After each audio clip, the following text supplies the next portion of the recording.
Estenda as suas mãos. Vamos estar orando, pedindo ao Senhor graça, usando a vida da nossa irmã e abrindo os nossos ouvidos. Ó Deus, nós apresentamos a vida da tua filha diante do Senhor, como um vaso, na instrumentalidade da sua inteligência, intelectualidade, na ação do Espírito Santo sobre a sua vida.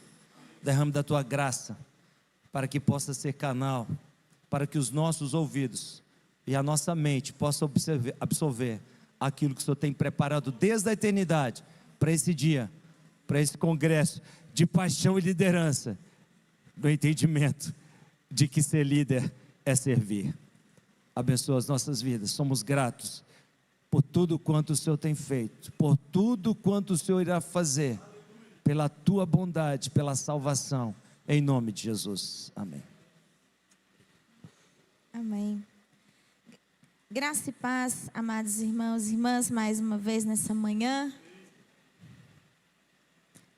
Está com paciência comigo ainda, né? Só mais um pouquinho, está quase acabando. Eu quero compartilhar com vocês hoje uma palavra, na continuidade do que a gente vem refletindo. Ontem a gente falou sobre diagnóstico, então acho que hoje é o dia da gente falar sobre tratamento, né? Tem coisas que Deus ele precisa tratar na minha vida, na sua vida, para que a gente possa cuidar de outras pessoas. Às vezes a gente se depara com limites na nossa liderança e a gente pensa assim, essa pessoa é difícil, essa pessoa é complicada. Mas é uma coisa que eu reparei é que, principalmente quando a gente vive na visão celular, costuma que Deus leva para a nossa célula pessoas que têm problemas muito parecidos com os da gente. E a gente se vê num espelho. E aí a gente também às vezes trava, né? Porque a gente pensa, meu Deus, né? Como é que eu vou lidar com isso se eu também estou sofrendo tal coisa? E a Bíblia diz que a gente consola os outros com a consolação que a gente recebeu do Senhor. Então a gente precisa ser tratado. E Deus usa pessoas para tratar a gente. Moisés se tornou o grande líder que ele foi, sendo tratado pelo povo no deserto. As lutas dele com o povo foi para aperfeiçoar o caráter dele. Ele não teria se tornado quem ele se tornou se ele não tivesse passado por aquelas circunstâncias. E eu digo que a gente, como servos e servas do Senhor, podemos entender e podemos crer que a cura na sua totalidade é um projeto de Deus para nós. Se o pecado nos adoece, Deus está ministrando doses de graça sobre a nossa vida, porque Ele quer nos curar, né? E nós vamos falar isso a partir hoje de algumas experiências singulares. Essa ministração, eu já realizei ela em alguns lugares, e uma das primeiras vezes que eu ministrei foi num congresso de mulheres. Como também nas outras vezes, eu vou deixar esse material com vocês e eu não vou passar o conteúdo dele todo aqui hoje. No final, tem alguns outros, são 24 slides, vocês vão ficar nervosos comigo, né? Mas a segunda parte é uma parte em que eu trabalho ali uma série de manifestações de Deus, de cura específicas na vida de algumas mulheres, porque eu preparei essa mensagem primeiro para um congresso de mulheres onde eu estive. E depois, quando você estiver lá na sua casa, o pastor distribui aí nos grupos, vocês vão estudar e ter condições ali também de acompanhar um pouquinho a história delas. Mas eu quero me concentrar na primeira parte dessa ministração hoje aqui com vocês. Eu quero começar pelo texto bíblico que está em Êxodo, capítulo 15, de 22 a 27. Êxodo 15, de 22 a 27. E vai ficar pequenininho aí talvez para a maioria de vocês, mas é o que está escrito lá, é assim. Depois, Moisés conduziu Israel desde o Mar Vermelho até o deserto de Sur. Depois que o Mar Vermelho se abriu e o povo atravessou, né? Esse depois aí está falando desse acontecimento. Durante 3 dias caminharam no deserto sem encontrar água. Então chegaram a Mara, mas não podiam beber das águas de lá porque eram amargas. Esta é a razão pelo qual o lugar se chamou Mara.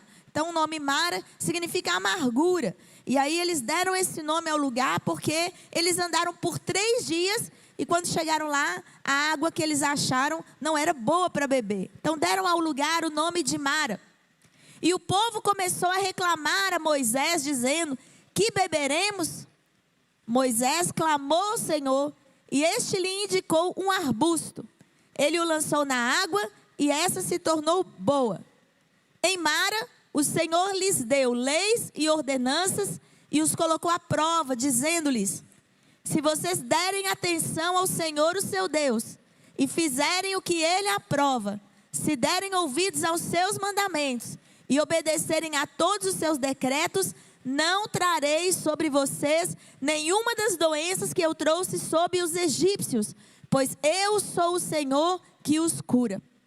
Depois chegaram a Elim, onde havia 12 fontes de água e 70 palmeiras, e acamparam junto àquelas águas. Esse texto ele é muito interessante para a gente. Nós vamos pensar nele como uma jornada, uma metáfora. Toda vez que o povo de Israel viveu a sua história no futuro, eles lembraram dessa caminhada do deserto. A saída do Egito se tornou um marco na vida do povo de Israel. Quando eles estavam na Babilônia, eles lembraram do Egito. Quando eles estavam sob Roma, eles lembraram do Egito. Toda vez que um novo império se levantou contra o povo de Israel, a memória do Egito estava presente para eles recordarem que Deus é libertador. Então, tudo aquilo que Deus já fez na sua vida, meu irmão, minha irmã, onde você já experimentou a graça do Senhor, é um marco na sua vida. É o seu Egito, é o seu Ebenezer. Anote. Quando Deus operar alguma coisa na sua vida e te livrar, arruma um caderninho de memórias e anote. Porque sabe qual é uma coisa que eu tenho aprendido na minha vida? É que Deus acaba de tirar a gente do Egito e no minuto seguinte a gente está dizendo: por que o Senhor me desamparou? Acabei de te livrar, meu filho. 3 dias atrás eu abri o mar vermelho. 3 dias atrás, meu filho, eu fiz um milagre. Você está reclamando de novo. Qualquer situação que aparece diante de você, você faz pirraça, né? O que nós vamos fazer? Era melhor ter morrido no Egito. Está lá no Egito, está reclamando. Sai do Egito, reclama. Né? Então, a gente frequentemente não somos diferentes do povo de Israel. A gente pode facilmente cair no lugar da murmuração. E esquecer o que Deus fez anteontem. Anteontem mesmo.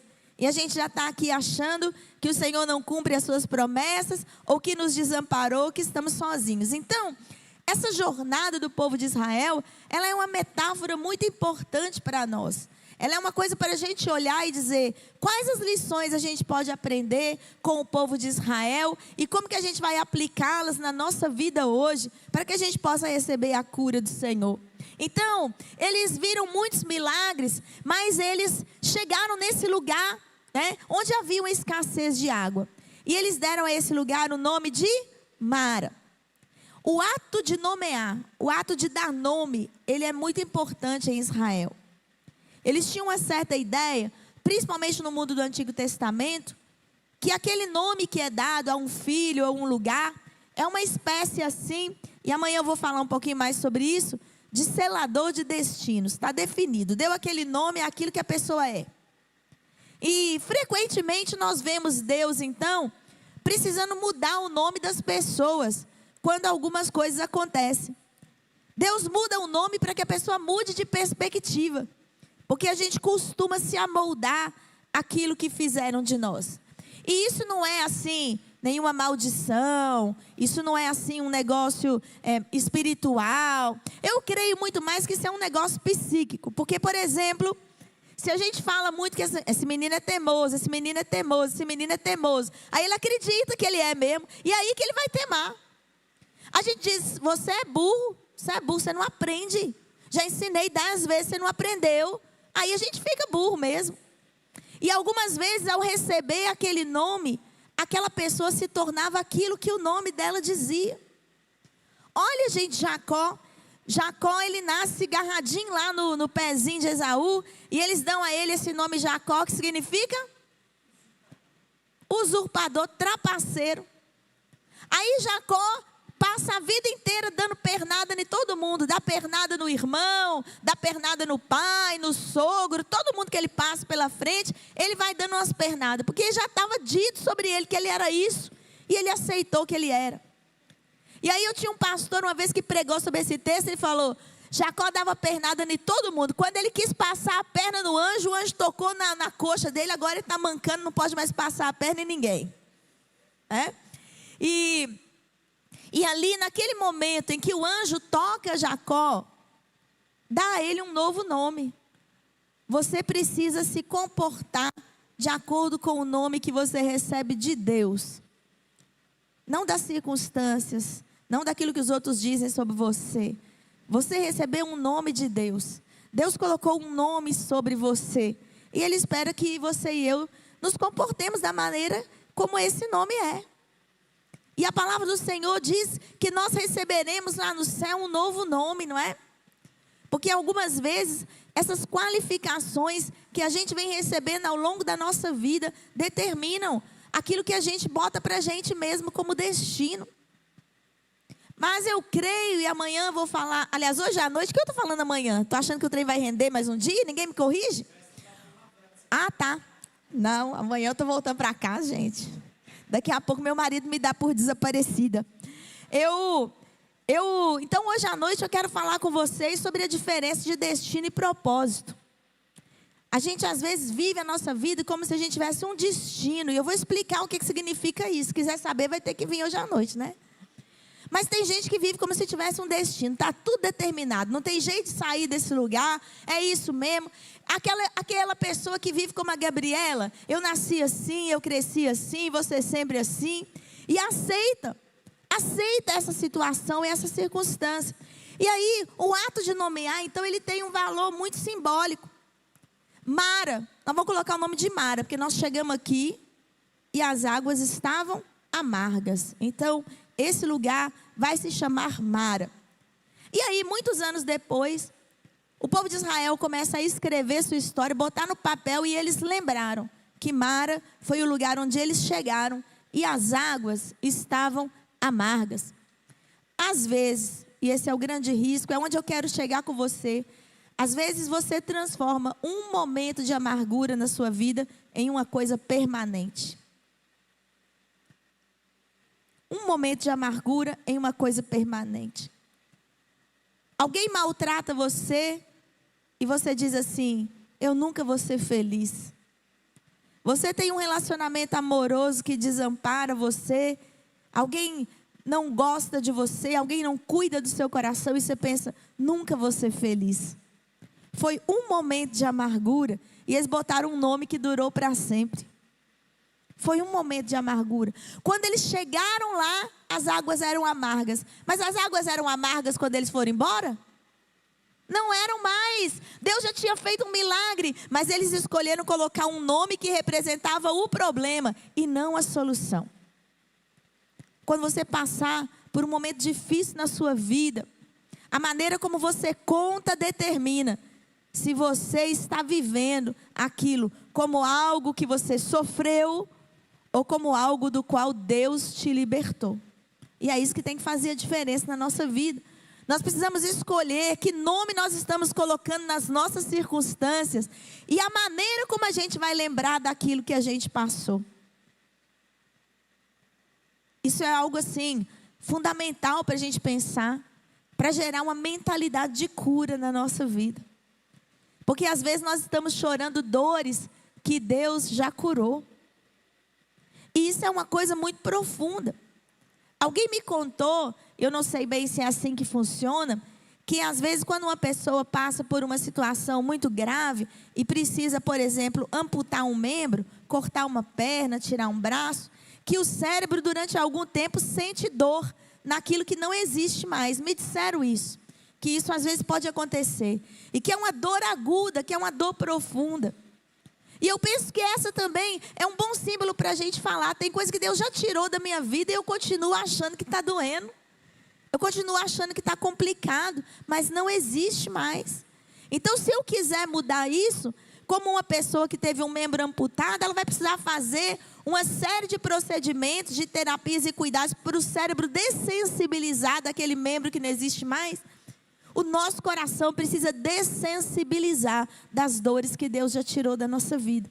Senão a gente fica botando o nome errado nas coisas, nas circunstâncias. E isso afeta muito a maneira como a gente vai viver e qual a história que a gente vai contar. Então, quando um problema surge, qual que é a melhor atitude que a gente tem que tomar diante dele? Ficar igual aquela mulher ali? Na angústia, no desespero, né? Às vezes a gente perde a dimensão das vitórias que a gente já obteve quando a gente se coloca diante de um novo problema. A memória é muito importante para a cura. A gente tem que lembrar o que Deus já fez. Várias vezes na Bíblia, nos Salmos, nos profetas, o Senhor diz para a gente que andar para frente é desenvolver a habilidade entre o que eu vou esquecer e o que eu vou lembrar. Tem coisa que diz, disso não se lembre mais. E tem coisa que diz, lembra-te. E eu tenho que ouvir o Senhor me falar. O que eu tenho que esquecer e o que eu tenho que lembrar. O povo, eu vou citar para vocês o que tinha acontecido até 3 dias antes de Mara. O povo já tinha visto 10 pragas do Egito. Deus já tinha mandado 10 pragas, eles já tinham visto. Coisas extraordinárias acontecendo. Eles já tinham visto o mar vermelho se abrir. E eu vou considerar, sem água, eles já tinham andado 3 dias no deserto. Só aqui já tem milagre pra caramba. 3 dias sem água. E eles estavam todos vivos. Chegaram lá naquele lugar. Eles já tinham visto esse milagre. Mas diante das águas amargas, de novo, o povo se paralisa. E se você e eu quisermos viver cura, eu volto a afirmar, lembre-se do que Deus já fez. Lembre-se do que Deus já fez. Tinha até um hino antigo, não sei como é que é a versão de vocês aí, mas lá na minha igreja, o hino falava assim, quantas muitas bênçãos diz e quantas são, né? Recebidas da divina mão, vem dizê-las todas de uma vez, e verás surpreso quanto Deus já fez. Mas a gente não conta. A gente não conta não. A gente conta as desgraças. A gente conta os problemas, os perrengues, mas as bênçãos a gente não conta. Para ter cura é preciso contar as bênçãos. É preciso lembrar o que Deus já fez. Porque isso é o que encoraja a gente. O texto bíblico de Lamentações capítulo 3, ele é extraordinário, porque o povo está no meio de uma situação muito complicada. O profeta ou o escritor de Lamentações está chorando, mas lá pelo meio, antes daquele versículo famoso que a gente sempre fala, né? Quero trazer à memória aquilo que me dá esperança. Antes desse versículo, o profeta diz assim, mas eu ainda ouso ter esperança. Então, em tempos de dificuldade, a esperança é uma ousadia. Eu e você precisamos ter a ousadia da esperança. É uma atitude que a gente toma. E ele fala, por que eu ouso ter esperança? A minha ousadia na esperança consiste nisso. As tuas misericórdias não têm fim. Renovam-se a cada manhã. Então a ousadia da esperança está em a gente olhar para o Deus das misericórdias e não para o momento que a gente está vivendo. A disposição de Deus é a disposição da misericórdia. E como é que Deus interfere ali em Mara? Eu quero que você veja comigo que Deus faz um processo ali com Moisés. Deus faz um processo. Moisés clamou ao Senhor. E aí, então, a história começa a mudar a partir desse momento.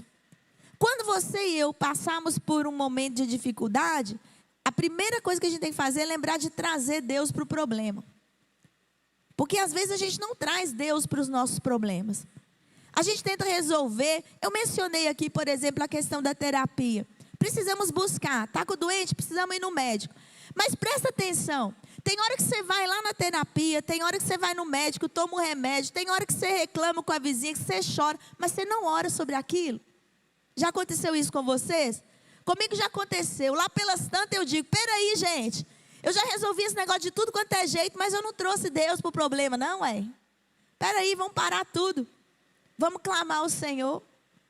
Frequentemente a gente se distrai nessa vida e não traz Deus para o problema.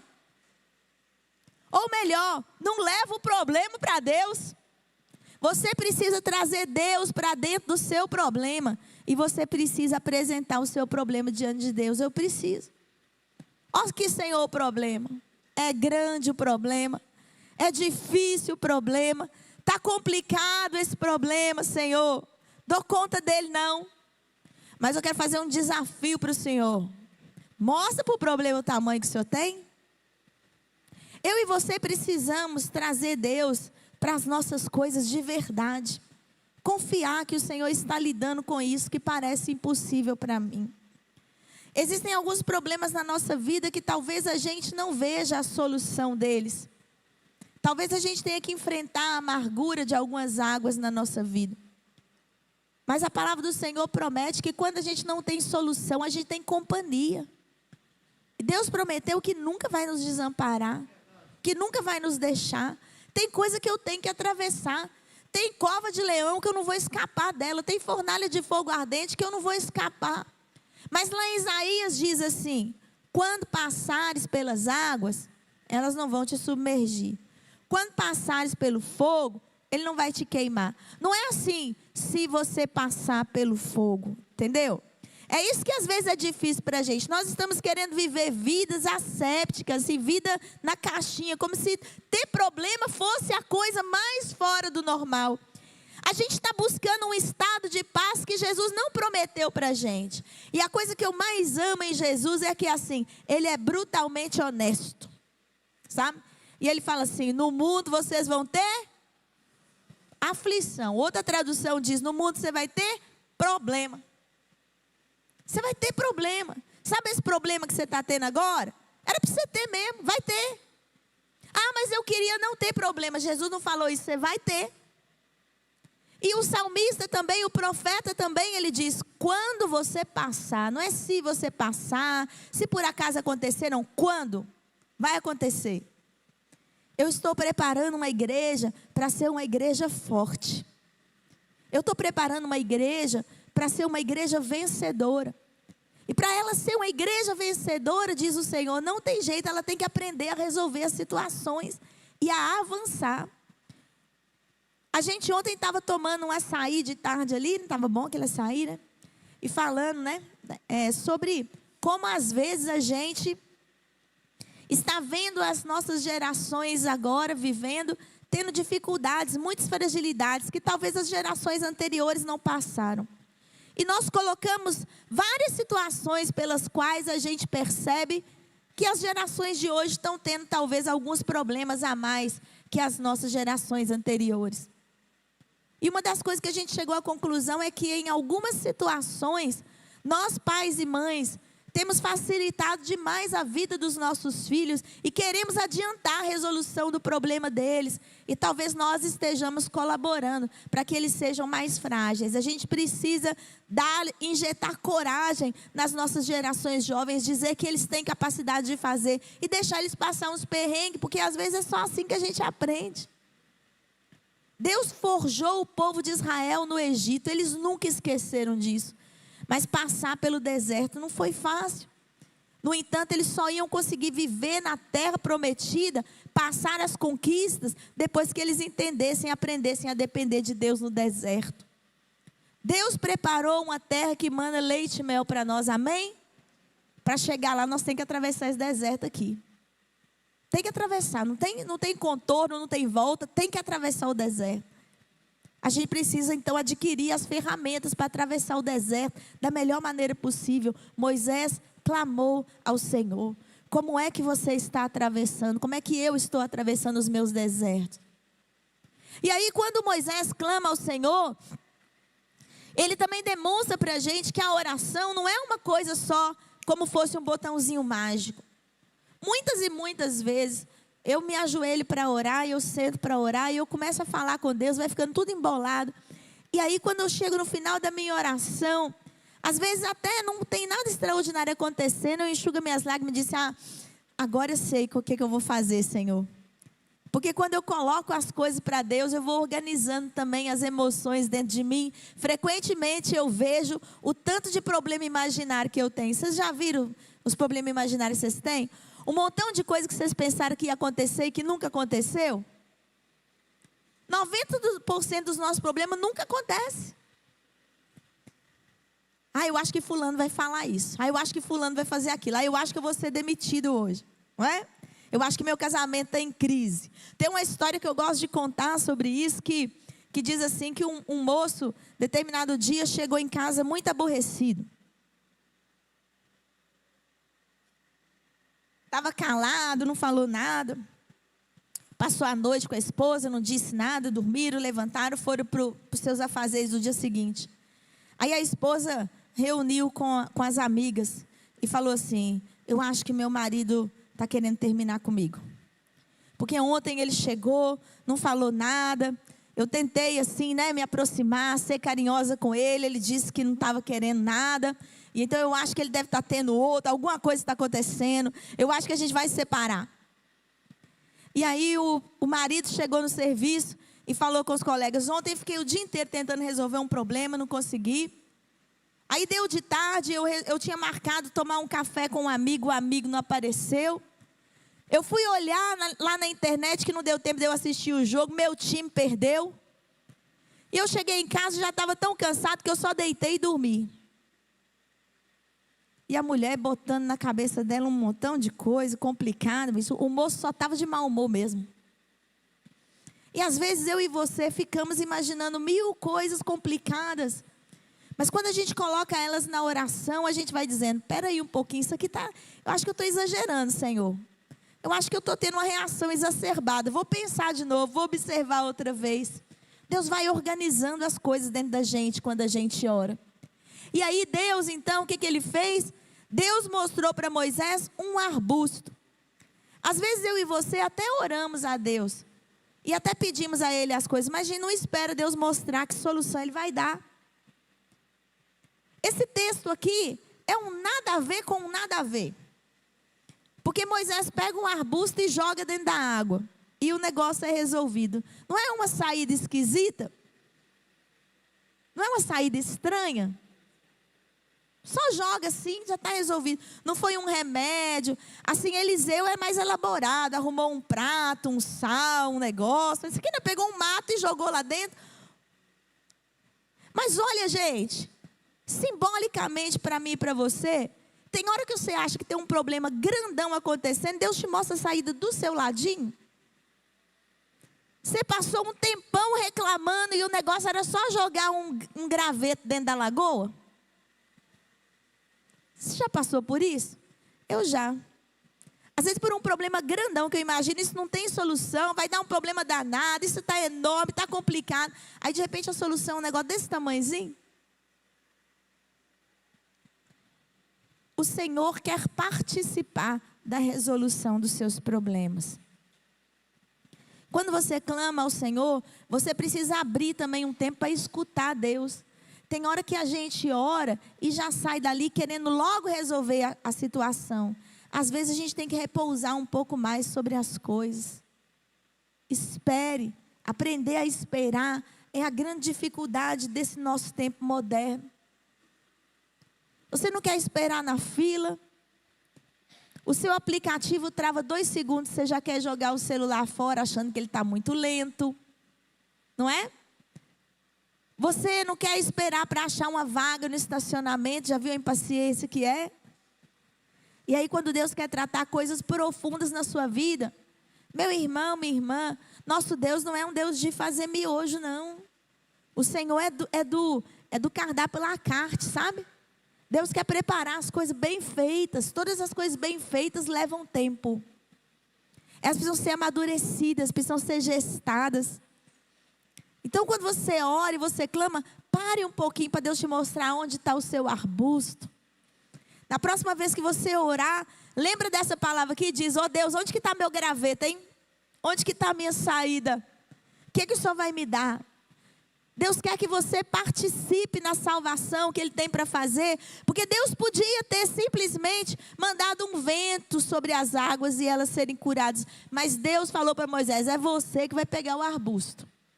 Tarefa sua, te digo que é esse arbusto para você pegar e você vai lá e pega ele.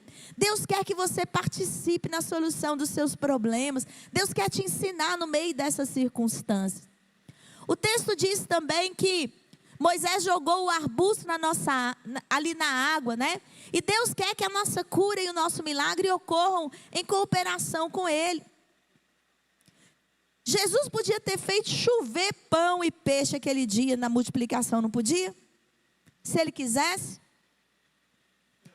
Já tinha caído maná do céu no deserto, por que não caiu de novo? Já tinham vindo codornizes do mar oriental, por que não podia vir de novo? Mas naquele dia Jesus perguntou para os discípulos: o que vocês têm aí? Elias e Eliseu, nos seus muitos milagres envolvendo mulheres, podia ter dito: olha, eu vou resolver o seu problema, vai para sua casa, você vai achar um pote cheio de dinheiro lá debaixo da cama. Mas ele disse assim: cadê sua farinha? Cadê seu azeite? Cadê suas vasilhas? Qual é a parte que eu e você estamos trazendo para o milagre que a gente tanto quer? O que eu estou oferecendo para cooperar com Deus naquilo que Ele quer fazer? Porque Ele está me pedindo: o que você tem aí? Eu quero começar com você. Então Deus mandou que Moisés jogasse aquele arbusto. E por fim, as águas se tornaram boas. Então eu quero dizer para você que eu não sei qual que é a sua luta, sabe? Eu sei das minhas. E eu sei que já houve muitos dias em que eu pensei: hoje eu vou morrer. É hoje que eu vou morrer. Já teve dia do meu coração ficar atribulado, de eu não ter ânimo para fazer nada. Já teve dia de às vezes eu pensar assim: eu quero ir embora para Nárnia. Cadê o armário para eu entrar? Né? Mário de Andrade queria ir para Passárgada. Eu quero ir para Nárnia. Né? Lá também eu sou amiga do rei. Eu queria viver uma outra coisa, eu não queria isso. Esse problema, essa luta, sabe? Às vezes a gente tem a tendência nesse momento de olhar para o lado e dizer: eu tenho certeza que a vida do Rafael é melhor que a minha. Eu queria ter a vida dele.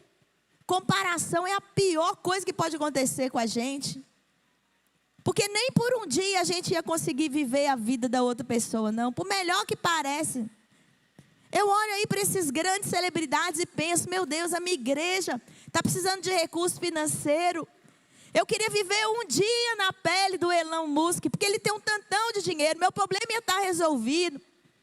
Deus me livre, gente, o que aquele moço deve passar na vida dele. Mas eu estou sempre me comparando, achando que a vida do outro é mais fácil que a minha. E isso é um problema medonho. Mas sabe, surpreendentemente, todas as vezes que eu pensei que eu ia morrer, eu não morri. E eu vou dizer para vocês, vocês estão diante de uma pessoa viva. Vocês estão achando que... Vou contar para vocês que é de verdade isso que eu estou falando. Vocês conhecem qualquer outra pessoa que chama Ideide? Não? Eu conheço. Aliás, não vi, só ouvi falar. Lá em 1900, lá vai bolinha, a minha avó casou com meu avô. E eles foram morar numa roça. Lá nessa roça que eles foram morar, tinha uma mulher que morava lá. Essa mulher tinha tido uma filha chamada Ideide. E aí, a minha avó ficou grávida. E a mulher falou assim: você podia colocar o nome de Ideide nessa menina que vai nascer? Porque a gente é muito amiga. E eu tive uma filha que chamava Ideide, mas ela viveu até os 2 anos de idade e morreu. Ficou doente, morreu. Na roça morria muita criança, né?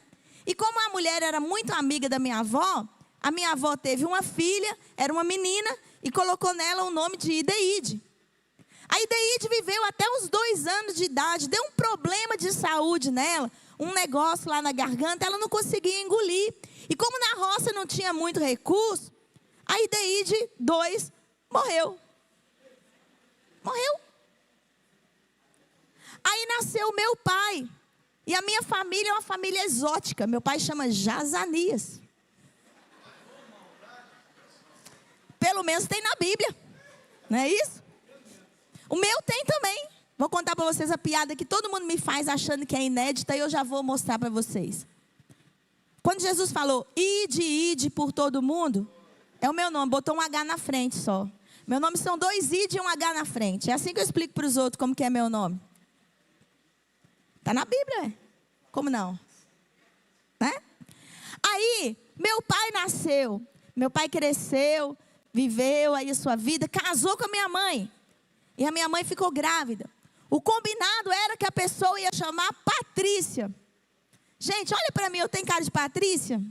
Não, agora eu tenho cara de Deide, porque esse é o nome que eu tenho. Mas eu ia chamar Patrícia.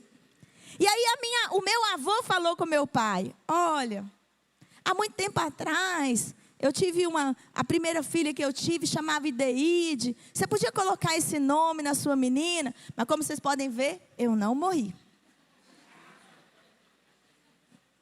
Todo mundo já passou por muitas vezes que quase morreu. Que sentiu que suas forças iam se exaurir. Pessoas que foram atacadas. Pessoas que sofreram grandes perdas. Pessoas que passaram pela guerra. Pessoas que passaram por coisas que às vezes para o outro não parecia tão grande, mas para ele era. Foi difícil. Uma depressão, uma ansiedade. Mas eu não estou sozinha, não. O salmista diz, eu criei, ainda que eu disse, eu estive sobremodo aflito. Não morrerei, antes viverei e contarei as maravilhas do Senhor. Quando você estiver passando por uma situação muito difícil, e que você pensa que você vai morrer, ou você tiver qualquer outra vontade de tirar a sua própria vida, porque eu já tive também, eu quero te dar uma palavra de esperança. Não dá esse gostinho para o diabo não, você entende? Não dá esse gostinho para ele não. Porque Deus tem um negócio para fazer na sua vida que você não viu ainda. E se você aguentar até amanhã, Deus vai mostrar para você. Tudo que eu te peço é para você aguentar até amanhã.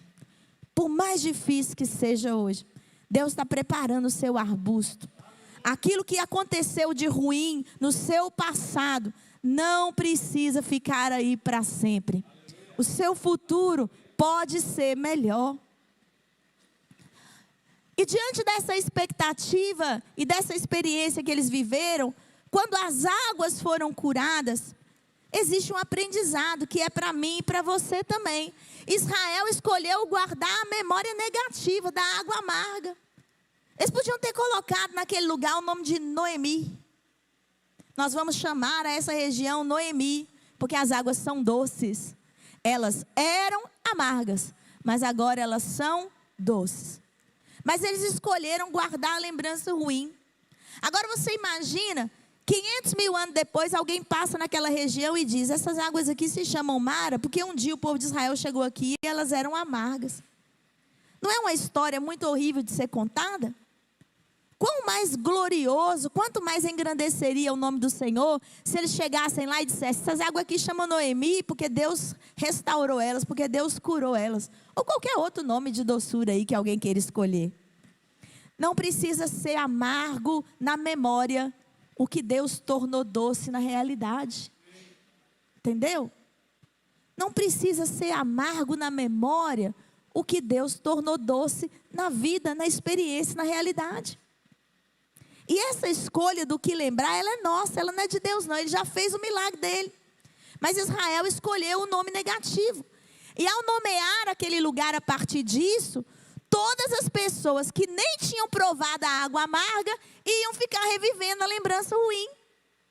E quando você e eu não escolhemos o que lembrar, nós estamos imputando sobre as pessoas que vêm depois amarguras que são nossas, não são delas. E todo mundo já passou por isso. Eu vim aqui para dizer a verdade para você. Já passei por isso também. E Deus um dia me deu uma cacetada. Eu estava numa fase meio complicada com a minha igreja. E aí decidimos fazer um projeto missionário no nosso distrito. ia acontecer na cidade de Viçosa. E reunimos todo mundo, e naquele ano o bispo nomeou um pastor super novinho, menino bom, coraçãozinho entregue, doido para mostrar serviço. E eu já estava há um tempo, né, no ministério pastoral, então eu já sabia todas as coisas que não podem acontecer, você entendeu? Vocês ficam aí nessa inocência suas, achando que vai dar certo? Ou, gente, o dia da amargura é uma tristeza. Por isso que Deus tem que tratar a gente o tempo inteiro, né? O menino todo entusiasmado com o projeto, eu falei com ele assim, você acha que você vai ter apoio nisso? Você quer fazer? Vai ter não. Você vai começar esse negócio aí, depois você vai ficar largado sozinho. Ficar largada sozinha numa experiência missionária era a minha história, não era dele.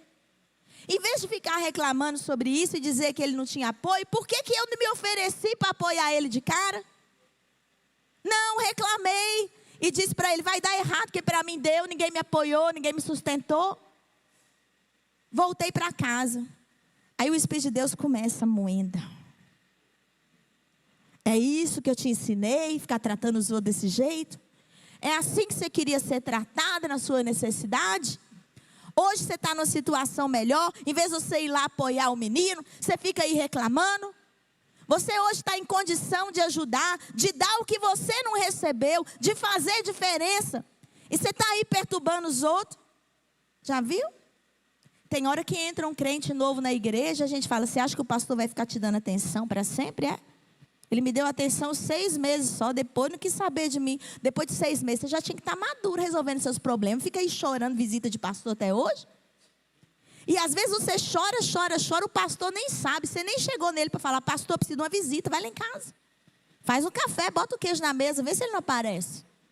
Mas você não prepara o cenário para a bênção. Cheguei em casa moída, liguei para ele. Colega, me perdoa. Eu fiz um negócio com você que não pode fazer. Eu tirei a sua alegria no Senhor. Eu não tenho direito de roubar o que Deus tem para fazer de milagre na sua vida. Não. A nossa igreja vai entrar com uma oferta financeira aí. E eu vou levar uma galera no dia do projeto. Você não vai fazer isso sozinho, não. Mas, gente, foi por um triz que eu não atrapalhei a obra de Deus. Por um triz. E eu digo para vocês, eu pedi perdão para ele, mas eu estou aqui contando essa história. Cada vez que eu conto essa história, eu morro de vergonha que eu fiz um negócio desse. Mas eu fiz. Tem que assumir, né? Mas dali para diante eu decidi que nenhum projeto ia aparecer na minha frente que eu não colaborasse com R$3 que fosse, que eu tivesse no meu bolso. O que eu dissesse para a pessoa, vai mesmo, vai dar certo esse trem. Mete as caras. Porque aquilo que aconteceu de ruim comigo não é a minha medida para a graça que Deus quer derramar na vida da outra pessoa. E aquilo que aconteceu de ruim comigo é para me ensinar a não fazer o mesmo com os outros. Eu tenho que parar de reclamar e imputar a minha tristeza sobre os outros. Aquela situação aconteceu com o povo que saiu do Egito. Não aconteceu com gente 50 anos, 60 anos depois disso, não. Então, por que eu fico colocando o nome de Mara nas coisas que já passaram? E aí eu coloco dor sobre quem nem viveu a experiência. Isso aí é muito sério. Reviver as dores do passado também gera na gente mais amargura do que a dor inicial. Você já viu que quando alguém faz uma coisa contra você... Vou vigiar a hora aqui, gente. Você já viu que quando alguém faz alguma coisa contra você, a sua tendência, quando você lembra, é ficar com mais raiva ainda do que na primeira vez que o negócio aconteceu? Cada vez que você revive, você fala, mas que safado. Ai, que... Né? A gente não pode ficar revivendo a amargura, não. Por outro lado, quando uma coisa boa acontece, eu e você muitas vezes lembramos com menos alegria do que o evento original. Não podemos fazer isso não. Para que alguma coisa que a gente traz à memória nos dê esperança, a gente tem que alegrar mais ainda naquilo. Gente, até hoje eu não acredito que Deus fez aquele negócio, mas nem quando eu paro para pensar, aquele negócio foi bom demais. Só a lembrança eu já fico, né? A gente não faz isso, mas a reclamação e a memória ruim, eita, Deus quer mudar a sua mente e a minha, né? E eu quero chegar a esse lugar aqui com você. Esse moço aqui chamado Sêneca, ele foi um filósofo romano. E eu gosto muito de algumas frases dele. Ele era um filósofo estoico. Os filósofos estoicos, eles sempre procuram partir da premissa de que se uma coisa ruim te acontece, você tem que aprender algo com ela. Essa é a premissa deles. Aceitar a vida do jeito que ela é e transformá-la numa coisa melhor ainda por um aprendizado. E nesse ponto eles são interessantes, eles têm frases legais. Ele disse assim: para ser feliz, eu tenho que eliminar duas coisas. Eu tenho que eliminar o temor do mal futuro. Não aconteceu ainda, mas eu já estou com medo. Isso aqui é ansiedade, né? Eu antecipo o futuro. E eu tenho que eliminar a lembrança de um mal passado. Então, eu tenho que me mover na direção de não ter medo do que virá, mas também não ficar preso no que já foi de ruim. E aí ele fala, por que isso? Porque este mal passado não preocupa a gente mais. Já passou mesmo, não tem mais jeito? Já passou. E aquele não nos preocupa ainda. Pensamento bonito, né? Jesus simplificou ele numa única frase. Basta a cada dia seu próprio mal. É esse. É o problema de hoje que eu vou enfrentar. Não é o de ontem nem o de amanhã, é o de hoje. Eu vou lidar com ele, na condição dele.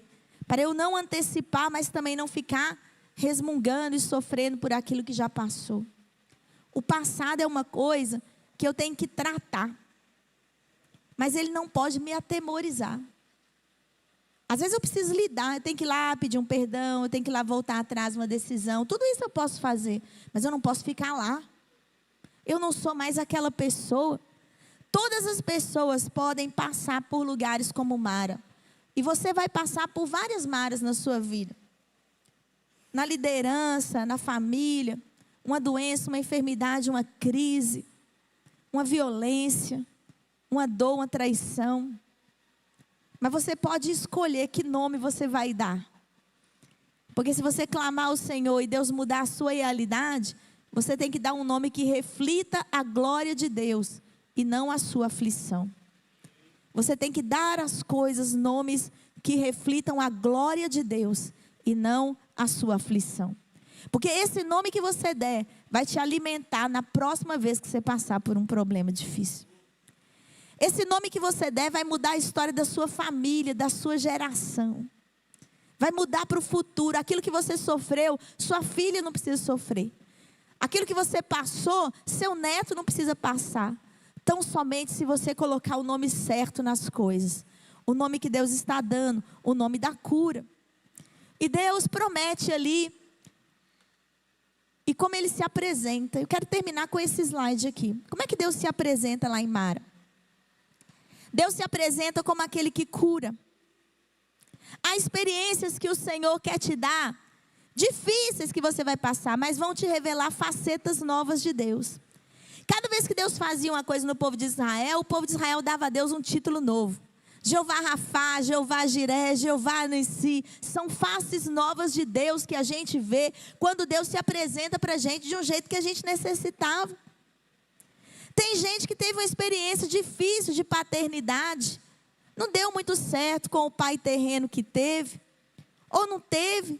Tem gente que no nosso Brasil, milhões e milhões de pessoas não têm o nome do seu pai na sua certidão de nascimento. Talvez haja pessoas aqui que não tenham o nome do pai na certidão de nascimento. Eu quero declarar para você que lá no céu, Deus tem uma certidão com o nome dele na sua paternidade. Você não é sem pai, não. Deus é seu pai e está com você. Talvez o seu pai e a sua mãe terrenos falharam com você em algum momento, te desampararam. O Senhor continua dizendo, você não é um fruto indesejado. Eu planejei você. Eu escrevi o seu nome no meu livro antes de você nascer. Eu vi você na barriga da sua mãe. Eu te amo. Você entende? Eu tenho planos para a sua vida. Não é a sociedade que tem, não é a sua família que tem, não é o seu pai e sua mãe que tem. Eu tenho planos na sua vida. Talvez alguma coisa aconteceu, alguém rejeitou você, alguém disse que você não era digno de amor. Gente, eu namorei uma pessoa durante um período da minha juventude, que dizia para mim assim, que eu não podia rir. Ó, eu nunca assisti um filme pornográfico na minha vida. Depois eu comecei até a pensar sobre a vida desse ex-namorado que eu tive, sabe? Mas um dia ele falou comigo um negócio assim. Sabe o que ele falou comigo? A sua risada é muito pornográfica. Ele falou isso comigo. E eu fiquei pensando, que raios é uma risada pornográfica? Mas eu não posso nem rir. Vou terminar esse namoro, é muito tempo da minha vida, o resto da minha vida com alguém sem rir. Não é isso? E casei com um moço, gente, que apesar daquilo que eu contei para vocês, aquilo que eu contei para vocês ontem, foram 2 anos dos 25 que a gente vive junto. Você entende? E esse marido que eu tenho, ele é fantástico. Eu posso rir o tanto que eu quiser perto dele. Ele não liga. Ele acha bom, entendeu? Ele ri junto. Mesmo seja dó. Ele bota assim, olha, eu vou tirar uma foto. Tá, vamos tirar uma foto. Qualquer foto que você pegar do meu marido, até no álbum de casamento, ele tá assim. Falou em foto, não sei por que ele bota a língua para fora. Em tudo quanto é foto. Isso é motivo de risada lá em casa. Eu tenho uma pessoa que eu falo assim, eu quero fazer isso. Ele diz, faz mesmo. Faz mesmo. Eu fiz mestrado, eu fiz doutorado, eu fiz outra faculdade com ele, trocando fralda das minhas filhas, com ele ficando a semana inteira com as meninas, para eu ir para longe estudar. Agora você imagina, eu quero viver essa vida ou eu quero ficar lembrando de um namorado que não deixava eu nem rir? Que queria que eu pintasse meu cabelo de louro. Esses homens ficam querendo que a gente seja o que a gente não é. Essas mulheres que ficam querendo que o marido seja um trem que ele não é. E eu corto meu cabelo, ele diz, está bonito. Eu deixo comprido, ele diz, está bonito. Está bonito. Você gostou? É isso. Gente, nós precisamos viver a alegria do Senhor, né? As experiências difíceis mostram para a gente um Deus que cuida da gente, um Deus que nos ampara. Eu sou digna de amor. Você é digno de amor. Você é digno porque Deus diz que você é digno. Quando alguém quer desvalorizar você e dizer que você é isso, muito alto, muito gordo, muito magro, Deus planejou você. Você é fruto do amor de Deus. Você é fruto do amor de Deus. O sofrimento não é um desejo de Deus para nós. Mas Deus deseja que aquilo que a gente sofre nessa vida, que a gente não pode escapar, mostre para a gente quem Ele é. Ele quer que a gente aprenda, que a gente seja solidário, que a gente ame os outros. Que quando entrar aqui um novo convertido nessa igreja, a sua dor seja para a glória de Deus na vida dele. Olha, eu já passei por isso, viu? Mas Deus me livrou, fica firme. Olha, eu já tive tal situação, olha, mas Deus é contigo, se anima. Isso aí que você passou nem se compara com a glória que há de vir, não. E a glória que há de vir não é no céu, não é amanhã mesmo, é hoje de tarde. De manhã você está no deserto, de tarde tem água doce. É isso. Não é depois não, é agora já. Mas você tem que olhar o seu arbusto e jogar ele nas águas. Você tem que clamar ao Senhor. É isso que você tem que fazer. Porque nesse momento de sofrimento, Deus vai te levar a um novo estágio. E por fim, as pessoas, a gente tem que atentar. As pessoas às vezes podem ter saúde física e mental, e podem estar emocional e espiritualmente doentes. O povo de Israel estava firme aqui, ó, conseguindo andar 3 dias no deserto sem água, mas o coração estava doente. Eu quero voltar a dizer para você, Deus não vai curar só as fontes externas. A Bíblia fala, guarda o seu coração, porque ele é a fonte. É essa fonte aqui que você tem que guardar. Nada do que está acontecendo fora de você determina tanto quanto aquilo que acontece dentro de você. Deixa Deus jogar um arbusto na sua fonte interior, no seu coração. Deixa Deus curar a amargura que está dentro de você, e tudo que vai sair de você vai ser doce. Deus quer curar isso, entende? Às vezes vai demorar, não vai ser tão rápido como você imagina, mas deixa Deus continuar dia a dia, graveto sobre graveto na sua vida. Não conte a história da sua dor, conte a história da sua vitória. Eu quero te convidar a ficar de pé comigo. E eu quero ministrar sobre você. Quero pedir os pastores aqui da nossa comunidade que possam estar aqui no altar. Vamos orar juntos sobre a igreja. Você gostou do tratamento do Senhor? Vem, Ele é homeopático. Você chega na sua casa e continua lendo mais. Não vai ser tudo de uma vez não. Não desanime, viu? Eu quero dizer para você, não desanima não.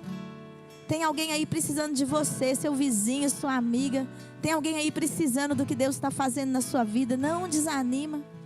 Eu quero orar por você nessa manhã. Meu Deus, meu Pai, eu não conheço a história da vida de ninguém aqui nesse lugar. Mas lá no Salmo diz que o Senhor escreveu cada um dos nossos dias. O Senhor não perde o fio da meada da nossa história. O Senhor sabe onde a gente começou. O Senhor também sabe aonde o Senhor quer nos levar. Nós queremos chegar nesse lugar que o Senhor tem preparado para nós. Nós não queremos morrer no deserto, Pai. 3 dias depois dessas águas amargas, eles chegaram em um lugar onde tinha 70 palmeiras, Senhor. Onde as águas eram muito doces, ó Pai. Nós queremos que o Senhor nos conduza para esse lugar. Nessa manhã, Deus, enche o coração dessa igreja de coragem, Senhor. De ousadia da esperança, meu Deus. De cura emocional, de cura espiritual. Enche de fé, Senhor. Enche, meu Deus, de tudo de bom que o Senhor tem reservado nos teus lugares celestiais em Cristo Jesus.